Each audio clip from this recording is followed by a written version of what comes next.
हम भी दरिया हैं, हमें अपना हुनर मालूम है, जिधर भी चल पड़ेंगे रास्ता बन जाएगा। नमस्कार, स्वागत है आपका हमारे खास कार्यक्रम नेता तुम ही हो कल के में। मैं हूं रजनीश कुमार। आज हम बात करेंगे लोकतंत्र के महापर्व को लेकर युवा क्या सोचते हैं। कहा जाता है कि व्यक्ति से परिवार, परिवार से समाज और समाज से राष्ट्र का निर्माण होता है। ऐसे में युवा शक्ति राष्ट्र को लेकर क्या सोच रही है। देख सकते हैं कि जो इंजीनियरिंग के स्टूडेंट हैं, जो बीटेक की पढ़ाई कर रहे हैं, हमारे साथ मौजूद हैं अभी। और देश में चुनाव चल रहा है, ये वोटर्स भी हैं। कई ऐसे स्टूडेंट्स हैं जो इस बार पहली बार वोटिंग करेंगे। लेकिन जो सियासत हो रही है, जो राजनीति हो रही है, उस राजनीति को लेकर इनके विचार क्या हैं, क्या सोच रहे हैं। वोट को लेकर जोश है या नेता बनने को? नहीं, वोट को लेकर जोश है।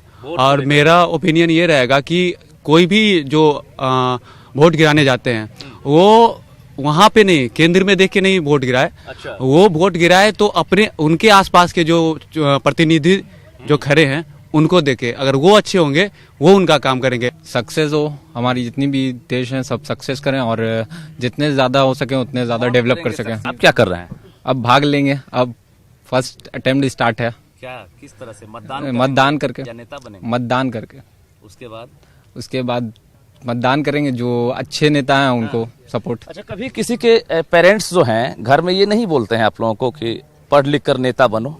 नहीं, ऐसा कभी हुआ है? नहीं, नेता बनने नहीं बोलते? नहीं। पॉलिटिक्स में सबसे बड़ा बात है वहाँ पे ईमानदारी आज के जमाने में खो चुकी है। इस दौर में ईमानदारी नाम की कोई चीज ही नहीं है। और हम चाहते हैं हमारे देश में ऐसी सरकार है जो आगे चल के इंडिया को बहुत ऊंचे लेवल पे ले जाए।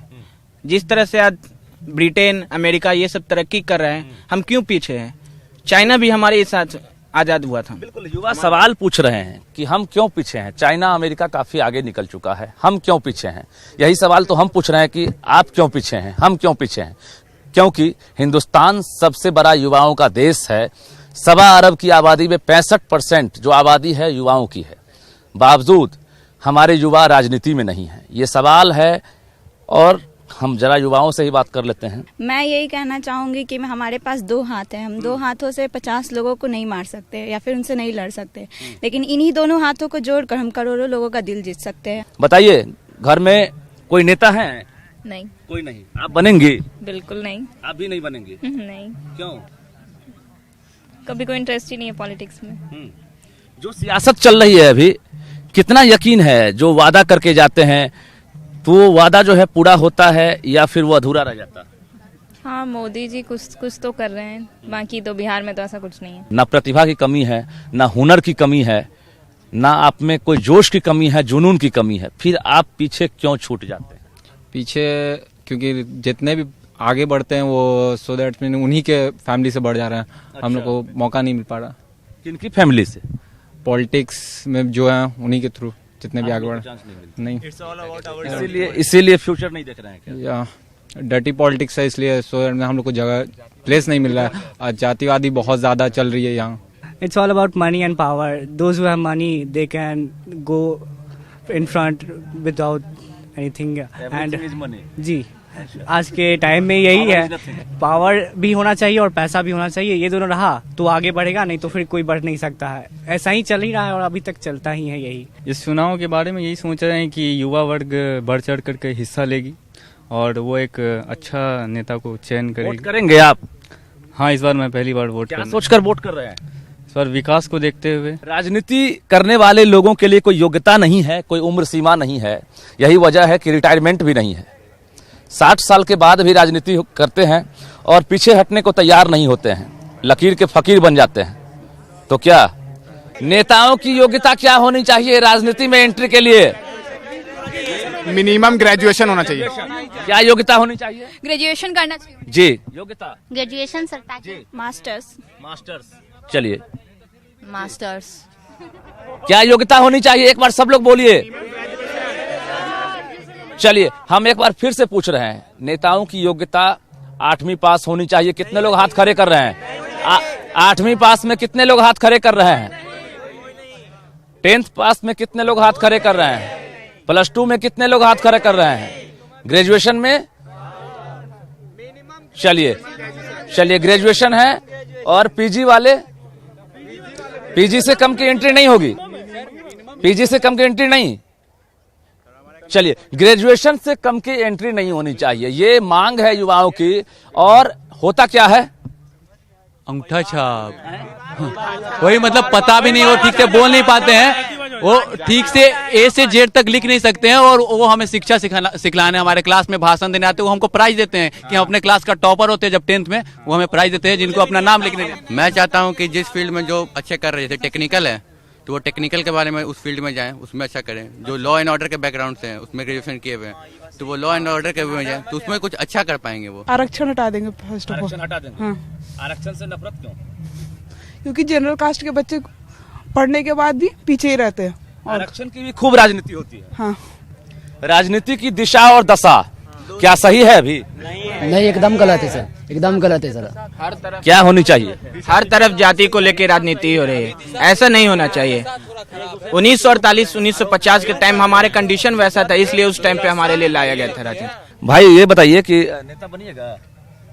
नहीं, मैं बनना नहीं चाहता हूँ, लेकिन अगर मुझे मौका मिला तो मैं कोशिश कर। नहीं मिल रहा है या आपका सपना नहीं है नेता बनने का? सपना नहीं है। मतलब नेता जैसे कर रहे हैं, सिर्फ अपने फैमिली को आगे बढ़ा देना चाहते हैं। युवाओं को मौका नहीं मिलता है, जातिवाद पर लड़ाई करते हैं। अगर आपको चांस मिले तो नेता बनिएगा? हम जरूर बनेंगे। क्या सुधार करेंगे नेता बन के? नेता बन के समाज में विकास करेंगे। अच्छा, वोट मांगने जाइएगा, क्या भरोसा करें आप पर कि आप भी वही चीज कहिएगा जो आज तक के नेता करते आ रहे हैं? नहीं, बोलने से काम नहीं होता है, काम दिखना चाहिए। अच्छा। जमीनी स्तर पर बोलकर तो सब लोग निकल जाते हैं, काम दिखना चाहिए। फिर हमें ये हक है कि काम कर रहे हैं, दिखाएंगे तो काम हमें वोट मिलेगा, फिर मांगने की जरूरत नहीं पड़ता है वोट। राजनीति की चाहत तो रखते हैं, बट हमारा जिस टाइम की आप बात कर रहे हैं, गांधी की बात कर रहे हैं, नेहरू की बात कर रहे हैं, तो उनके टाइम में हमारा जो संविधान था वो कंस्ट्रक्टेड नहीं था। जब से संविधान कंस्ट्रक्टेड हुआ उसके बाद से अभी तक, यानी कि आजादी से लेकर अभी तक का जो हमारा एरा आया है, इस एरा में हमारी पॉलिटिक्स इतनी गंदी हो चुकी है कि हमारे लिए तो वहाँ जगह ही नहीं है। जो पहले से हैं उनकी कुर्सी वो लेंगे, उनकी कुर्सी वो लेंगे, उनकी कुर्सी वो लेंगे, उनकी कुर्सी वो लेंगे, कंटिन्यूअसली ये सिलसिला चला है, तो हम कहाँ जाएं? वोट करेंगे? हाँ, इस बार करेंगे। क्या सोचकर वोट करेंगे? कि इससे ज्यादा हमारा कंट्री डेवलप हो पाए। वोट करेंगे फर्स्ट टाइम में। फर्स्ट टाइम है? Yes sir. अच्छा, उत्सुकता होगी मन में? Yes sir. सोचे किसको करना है किसको नहीं। सोच रही है? Yes, final sir. नहीं हुआ है? सर नहीं, क्योंकि इतना पॉलिटिक्स है कि क्या। पॉलिटिक्स बहुत ज्यादा है। इलेक्शन नजदीक आता है, नेताजी घर घर पहुंचते हैं और तरह तरह की बात करते हैं, ये दे देंगे, वो दे देंगे, ये पूरा कर देंगे, ये पूरा कर देंगे। ऐसा होता है क्या? जी, ऐसा तो बिल्कुल नहीं होता है। मुझे लगता है कि नेता बस अपने आप को मतलब आगे बढ़ाने के लिए वोट मांगते हैं। वोट मांगते वक्त वो झूठे वादे करते हैं, क्योंकि मैंने अभी तक जितना देखा है, जितना भी देखा है, विकास अभी नहीं हुआ है उस हिसाब से जितना वो कहते हैं। अगर आपको नेता बना दिया जाए तो क्या सब बदलाव करेंगे आप? सबसे पहले तो हम लोगों को अपना एजुकेशन सिस्टम चेंज करना है। अच्छा। बहुत सारी परेशानी होती है यहाँ पे। बहुत सारे बच्चे जो होते हैं, जैसे हम लोग को तो मिल जाता है, लेकिन बहुत सारे जो गरीब बच्चे होते हैं उन्हें पढ़ने के लिए नहीं मिलता है। तो मैं बस इतना चाहती हूँ कि हर बच्चे को उसका हक मिले। पहली बार अगर आपको कोई कुर्सी मिल जाए, चाहे मुख्यमंत्री बन जाए, प्रधानमंत्री बन जाए, सबसे पहले बदलाव क्या करेंगे? एजुकेशन। एजुकेशन? यस। कितने लोग सहमत हैं? पहला टारगेट एजुकेशन, पहला टारगेट। सेकेंड टारगेट क्या होगा? करप्शन। इंडिया में बहुत सारा करप्शन बढ़ गया है। चलिए, सेकेंड टारगेट करप्शन, सहमत हैं? सहमत हैं। Third target? पॉवर्टी हटाएंगे, पॉवर्टी हटाएंगे, गरीबी हटाएंगे, बेरोजगारी, गरीबी हटाएंगे। कारण क्या मानते हैं? अशिक्षा गरीबी का कारण है क्या? Yes sir. या आरक्षण? दोनों सर, दोनों। या राजनीति? ये भी कर सकते हैं, राजनीति सबसे बड़ी बात। क्या कारण है? गरीबी का कारण बताइए। सर, गरीबी का कारण? एजुकेशन। अच्छा, गरीबी का कारण? आरक्षण। जनसंख्या नहीं? करप्शन। गरीबी का कारण है कि हम लोग जो मतलब नेता लोग हैं वो जॉब ही नहीं देते हैं और बहुत सारे लोग जॉबलेस हैं। यही रीजन है, मेन बात है। और सैलरी मतलब इंक्रीज करते हैं तो उतना ही मार्केट में जो दाम है वो उतना बढ़ जाता है। लेकिन आपको क्या लग रहा है कि अगर आपको नेता बना दिया जाए तो आप ये कमी दूर कर देंगे क्या? ट्राई कर सकते हैं, जैसे जितने भी गरीब हैं उनको मतलब ये जॉब वगैरह दे देंगे। ट्राई करेंगे, इंडस्ट्री वगैरह लगाएंगे तो हो सकता है कि उन लोग को जॉब मिलेगा। जॉब मिलेगा तो प्रॉपर्टी अपने आप कम हो जाएगी। बिल्कुल चुनावी माहौल है अभी। हम चुनावी माहौल में जो युवा हैं उनसे कुछ गीत संगीत भी सुन लेते हैं, क्योंकि हर कोई जो है जुनून है उनके पास जौहर है, उनके पास कला है, प्रतिभा है। लेकिन राजनीति नहीं है ना। संदेश आते हैं हमें तरपाते हैं कि चिट्ठी आती है वो पूछे जाते हैं कि घर कब आओगे, कि घर कब आओगे, कि तुम कब आओगे, कि तुम बिन ये घर सूना सूना है। संदेश आते हैं हमें तरपाते हैं कि चिट्ठी आती है ये पूछे जाते हैं कि घर कब आओगे, कि घर कब आओगे, लिखो कब आओगे कि तुम बिन से घर सूना सूना है।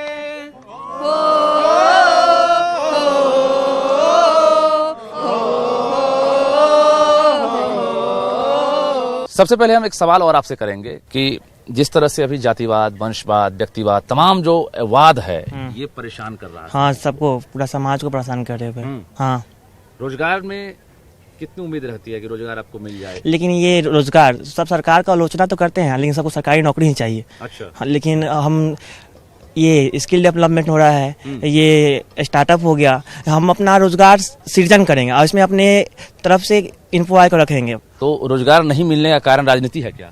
जी बिल्कुल, वो गवर्नमेंट पैसा ही नहीं देना चाहती है। अच्छा। जितने भी सिटीजन्स वगैरह हैं उनको, इसीलिए तो वो लोग मतलब जॉब देते ही नहीं है। जॉब देंगे तब ना होगा, इतने सारे क्वालिफाइड इंजीनियर्स हैं, डॉक्टर्स हैं, उन सबको जॉब मिल सकता है। आप लोगों को भरोसा है कि आप लोग यहाँ से डिग्री लेंगे तो नौकरी मिल जाएगी? कितने लोगों को भरोसा है? भरोसा है। जब तक हम खुद से अपने आप को नहीं सुधार सकते हैं तब तक आके देश नहीं डेवलप होगी। पहले अपने आप को सुधारेंगे तब हमारी देश आगे बढ़ेगी। बिहार या फिर देश की गरीबी का कारण क्या है? जो करप्शन है, गरीबी है, जो बेरोजगारी है, उसका कारण क्या मान रही? लोग एजुकेट हो ही नहीं पा रहे हैं तो उसकी वजह से उन्हें जॉब नहीं मिल रही है, उसके कारण इतनी सारी गरीबी है हमारे देश में। प्रतिभा की कमी नहीं है, हमारे देश में बहुत प्रतिभा है, पर उसको दिखाने का मौका नहीं मिल पाता है सबको, जिसकी वजह से गरीबी है। हुनर को अवसर की दरकार है, हुनर है, अवसर नहीं मिल रहा है। यस सर जी, बिल्कुल। तो आप क्या करेंगे उसके लिए? जी, हम वोट देंगे। हाँ। और सही उम्मीदवार चुनेंगे, इसीलिए हम अपना वोट नोटा को डाल के आते हैं। क्या करें? क्या वोट करेंगे ना? वोट तो सर जरूर है। सबसे पहली बात है कि सर हम किसको ले रहे हैं ये बहुत ज़्यादा, क्योंकि बदलाव हमसे ही होगा ना कि वो बदलाव करेंगे। और जातिवाद और परिवारवाद ये कैंसर की तरह है हमारी राजनीति में। इस बार आप लोग कैसे नेता को चुनकर लोकतंत्र के मंदिर में बिठाएंगे? क्या उम्मीद है आप लोगों को? हम इस चुनाव में उसी नेता को चुनेंगे जो हमारे देश की विकास के बारे में सोचेगा। और सबसे बड़ा कारण है अपने देश में बेरोजगारी, उसको पहले दूर करना है। अच्छा। क्योंकि उससे क्राइम बढ़ता है अपने देश में। और पुलवामा जैसा आतंकी हमला हमारे देश में हो चुका है, ये बहुत बड़ा उदाहरण है। इस बार क्या मुद्दा रहेगा चुनाव में? इस बार तो ये मुद्दा है कि इस बार मेन जो रिजर्वेशन है जो गवर्नमेंट लगा देती है सब पे, कॉन्स्टिट्यूशन के कारण और BR अम्बेडकर जी के कारण, तो इस चीज़ को दूर करना बहुत ज़रूरी है। क्योंकि इसके कारण बहुत सारे जो डिजर्विंग कैंडिडेट्स हैं, जो क्वालिफाइड हैं, उनके पास क्वालिटी है जॉब पाने की, उनको अपॉर्चुनिटी नहीं मिल पाती है। कहेंगे आप ये बोल रिजर्वेशन को लेकर? इसको बिल्कुल ही गलत मानेंगे, क्योंकि जितने भी मतलब हाई जनरल रहते हैं, जनरल कास्ट वाले, उनका पहले से ही मतलब बर्थ से ही उन लोग का बहुत अच्छी तरीके से परवरिश होता है, जिसके वजह से उन लोग का माइंड बहुत डेवलप रहता है। और बाकी जो मतलब ये रिजर्वेशन, हाँ एक तरह से ये जरूरी है। रिजर्वेशन सबके लिए जरूरी है या फिर कुछ वर्गों के लिए? क्या हम लोग भी क्रॉस करेंगे? ऐसा नहीं है। मेरे सामने एक ऐसा परिवार है जो जनरल से आता है, कोई आरक्षण नहीं है और वो खा नहीं पाता है। मतलब अगर सामने का आता है, सुबह नहीं खाता है। हमारा सवाल है, नेता बनेंगे तो क्या आरक्षण रखेंगे? हम आरक्षण रखेंगे, लेकिन उनको रखेंगे जो आर्थिक रूप से है। हम अगर नेता बनते तो हम जनगणना कराएंगे, जिनका आय वैसा नहीं है हम उनको आरक्षण रखेंगे। हम आरक्षण रखेंगे, बट जाति के आधार पे तो बिल्कुल भी नहीं रखेंगे। मेरे पास इकोनॉमी है ना, मैं इकोनॉमी का आरक्षण का क्राइटेरिया क्या होगा? आपने सर डिजर्व कर रहा है आरक्षण, हम उसको आरक्षण देंगे। क्योंकि जरूरी है कि जो जनरल में हो वो पूरा तरह से अच्छे हो, या फिर जो SC ST जो भी आते हैं वो एकदम से। क्योंकि अगर हम SC ST को आरक्षण देते हैं उसमें भी सर बहुत सारे टैलेंटेड होते हैं जो कि वो भी उस कैटेगरी में आ जाते हैं। सर क्या मान रहे हैं? जातिगत आरक्षण होना चाहिए? मेरिट बेसिस पर आरक्षण होना चाहिए, जाति पर नहीं। जाति पर नहीं। ये नियम बदलने की तमन्ना रखते हैं क्या? यस। और वो सर पावर हम ही के हाथ में। बिल्कुल यस, बदलना चाहते हैं। अच्छा। नहीं, जाति के आधार पर होना ही नहीं चाहिए। ये आर्थिक रूप से होना चाहिए। कि जैसे मेरे ही गांव में बहुत ऐसे लोग हैं जो करोड़ों रुपए हैं उनके पास गांव में, फिर भी उनका नाम BPL में है। क्यों? सरकार से चूस रहे हैं, ऐसा क्यों? अभी भी वो ऐसा कुछ नहीं है कि जनरल में जो है वो बहुत अच्छे से परवरिश है, उनका ऐसा कुछ नहीं है। या सिस्टम में किस तरह से सुधार करेंगे आप लोग? सिस्टम में कहाँ कहाँ पर गड़बड़ियां दिखती है? हमारा सवाल है, सिस्टम में कहाँ कहाँ पर गड़बड़ियां है, बताइए। सबसे पहले तो हमें जमीनी स्तर से इसे सुधारना पड़ेगा। अब पहले अपने इलाका को सुधारेंगे, फिर अपने शहर को सुधारेंगे, फिर अपने आगे चलते चलते अपने फिर देश सुधरेगा। बदलाव के लिए हमें खुद को बदलना होगा पहले। जनतागिरी के लिए नेतागिरी होती है क्या? नहीं, बिल्कुल नहीं, सब झूठ है। वादा वगैरह जितने भी कुछ भी करते हैं सब अपने मतलब ये। जनता के लिए नेता बनते हैं क्या? नहीं। आप किसके लिए बनेंगे नेता? मैं बनूंगी तो जनता के लिए अपने लिए नहीं? नहीं, ऐसा नहीं है कि कोई अपने बारे में नहीं सोचता है, खुद का भी डेवलप होता है, पर उसके साथ साथ अपने सोसाइटी का भी डेवलप करना जरूरी है। क्या सोच रही है बताइए? अपने लिए नेता बनेगी या जनता के लिए? दोनों के लिए, खुद को भी और साथ साथ जनता को भी डेवलप। पहले किसको रखेंगे प्रायोरिटी? जनता को, क्योंकि उसके लिए बनेंगे नेता। मेरा कहना है इस बात के लिए कि लोग तो जिंदगी अपने लिए ही जीते हैं हमेशा, लेकिन लोगों को जिंदगी दूसरों के लिए जीना चाहिए। इसका मोटिव यही है कि दूसरों के लिए जीना चाहिए। हमें जो भी हम करते हैं खुद के लिए करते हैं, हमें देश के लिए करना चाहिए, लोगों के लिए करना चाहिए। नेता बनकर आप लोग को लग रहा है कि आप लोग कुछ सुधार कर पाएंगे? सुधार तो होना चाहिए, लेकिन जिस स्तर पे सुधार करना चाहिए उस स्तर को नहीं देखते हैं। सिर्फ अपने वोट लेते हैं, जीत जाते हैं, फिर अपनी कुर्सी। चुनावी व्यवस्था को लेकर क्या कहेंगे? जो चुनावी व्यवस्था है हमारी, साइमल्टेनियस इलेक्शन होना चाहिए, एक साथ सारे इलेक्शन होने चाहिए, उससे टाइम बचेगा और जो हमारे नेता लोग होते हैं प्राइम मिनिस्टर, उनका भी टाइम बचेगा। सर बस एक बात मैं बोलूंगा, आप इधर गरीबों के थालियों में पुलाव आ गए हैं, लग रहा है शहर में चुनाव आ गए हैं। क्या बात है, क्या ऐसा लग रहा है क्या? सही बात है, बिल्कुल सही बात है, ऐसा ही लग रहा है। गरीबों की थाली में पुलाव आ गए हैं, लग रहा है कि चुनाव आ गए। हाँ हाँ, ऐसा लग रहा है, ऐसा लग रहा है, लेकिन चुनाव होने के बाद सब मिट जाएगा। ये जो भ्रम है ना, ना थाली रहेगा। ये चुनाव के बाद पुलाव नहीं रहेगा गरीबों की थाली में? नहीं रहेगा, नहीं रहेगा, बिल्कुल नहीं रहेगा, ऐसा कुछ नहीं। रोटी तो मिलेगी ना? नहीं मिलेगी, नहीं मिलेगी, वो सब नहीं। पुलाव ना सही, रोटी भी नहीं? नहीं, वो भी नहीं मिलता है। चुनाव के बाद थाली भी नहीं रहेगी। चुनाव के बाद थाली तो बिल्कुल नहीं रहेगी, गिलास भी नहीं रहेगी पानी पीने के लिए। अच्छा, तो आप लोग क्या थाली भरेंगे नेता बनेंगे तो? एक बार संकल्प लीजिए। जी बिल्कुल। क्या बदलेंगे आप लोग? दिल दिया है जान भी देंगे ऐ वतन तेरे लिए, दिल दिया है जान भी देंगे ऐ वतन तेरे लिए। हर धर्मा तू मेरा धर्मा, तू मेरा अभिमान है। ऐ वतन महबूब मेरे, तुझ पे दिल कुर्बान है। हम जिएंगे और मरेंगे ऐ वतन तेरे लिए, दिल दिया है जान भी देंगे ऐ वतन तेरे लिए। तो आपने देखा किस तरह से युवा जो है राजनीति में जाना जरूर चाहते हैं, लेकिन राजनीति में जाने का मौका नहीं मिलता है। ऐसा नहीं है कि इनके पास हुनर नहीं है, इनके पास जज्बा नहीं है, इनके पास जुनून नहीं है, इनके पास प्रतिभा नहीं है, इनके पास सब कुछ है, लेकिन राजनीति का माहौल सही नहीं है। यही वजह है कि राजनीति में अवसर नहीं मिल रहा है, तो युवा दूरी बना रहे हैं। जरूरत है देश के जो 65% जो युवाओं की आबादी है, उसको भी राजनीति में भागीदारी निभानी चाहिए, वरना देश में इसी तरह से राजनीति से युवा दूरी बनाते रह जाएंगे। आज के लिए बस इतना ही, दीजिए मुझे इजाजत, नमस्कार।